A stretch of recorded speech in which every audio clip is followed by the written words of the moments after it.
Hi friends, ఈరోజు ఏమైనా చెప్పుకుందామా? సరే అయితే వినండి.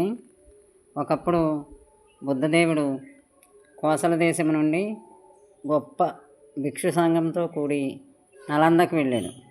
అక్కడ ప్రావారిక శ్రేష్ఠి అనే అతనిది మామిడి వనం ఉంది. అందులో విహరిస్తూ ఉన్నాడు. ఆ సమయంలో నలందలో ఆ దేశం అనమాట అది. ఆ ప్రదేశంలో గొప్ప కరువు కాటకం వచ్చింది. రోగాలు ఇంకా పీడ దుర్భిక్షంగా మహాదుర్భిక్షంగా ఉంది. అదే సమయంలో బ్రహ్మాండముగు నిఘంట జైన సాధు సమూహంతో కూడా ఉన్నారు. వాళ్ళు కూడా ఉన్నారు. నాటపుత్రుడు కూడా ఆ నలందాపట్నం అందే ఉన్నాడు, నివసిస్తూ కూడా ఉన్నాడు. ఒకనాడు జైన శిష్యుడైన తన శిష్యుడైన వాడితో అంటున్నాడు. గురువు నిఘంట నాటపుత్రుడు వద్దకు వెళ్ళి నమస్కరించి కూర్చున్నాడు. అతని శిష్యుడు అనమాట. నాటపుత్రుని యొక్క శిష్యుడు వెళ్ళాడు గురువైన నాటపుత్రుని వద్దకు. నమస్కరించి కూర్చున్నాడు. అతన్ని చూసి నాటపుత్రుడు ఇలా అంటున్నాడు.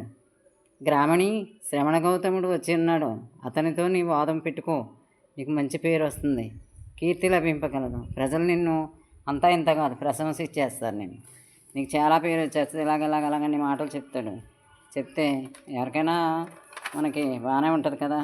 బుద్ధుడిని మనం వాదించి పట్టుకోవచ్చు, మంచి పేరు తెచ్చుకోవచ్చు అని బయలుదేరి వెళ్తాడు.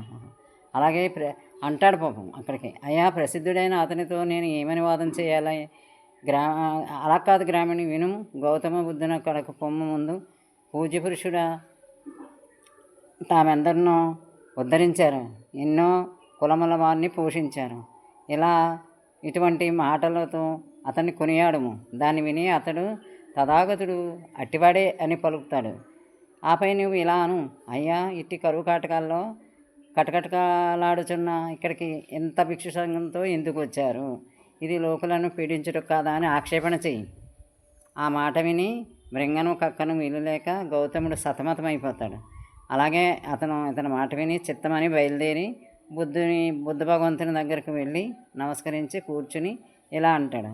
పుణ్యుడా, కులోద్ధారకుడు, లోక కళ్యాణమూర్తివి, మరి ఇంత ఉద్ధారకుడు అయినటువంటి వాడవని ఇవ్వని చెప్తాడు. గ్రామణి, తథాగతుడు అట్టివాడే.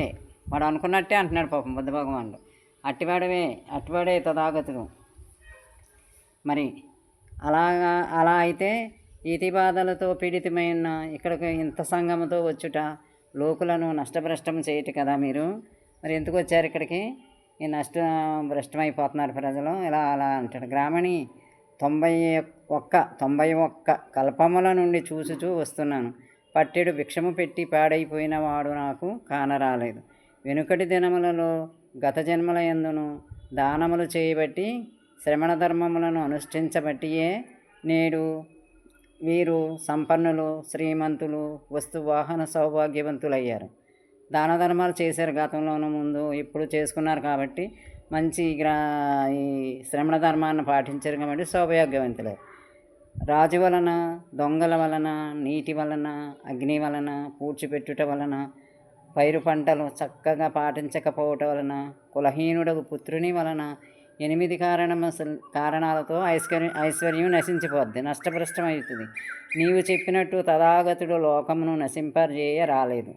ఈ అభిప్రాయం మొదలకపోతే నీకు శాశ్వత నరకమే ప్రాప్తము. బుద్ధ భగవానుడి మాటలకు గృహస్థ శిష్యుడు ఏమన్నాడు? తండ్రి, నేను తెలియక ఇలా అన్నాను. నేను నేటి నుంచి నీ గృహస్థ శిష్యుడిగా మారుతాను, నాకు అనుమతినిమ్మని గృహస్థ శిష్యుడయ్యాడు. ఇంత పెద్దల్ని మాటలతో ఆక్షేపించి ఏమి సాధించలేము. మనకి ధర్మాన్ని తెలుసుకుని ధర్మార్గంలో వెళ్ళాలి, కానీ వాళ్ళు విమర్శిస్తూ కూర్చుంటే అప్పుడేంటి ఎప్పుడే కూడా ఏమీ సాధించలేము. బాగుందా? రేపొద్దని ఇంకో విషయం చెప్తున్నాను. బాయ్.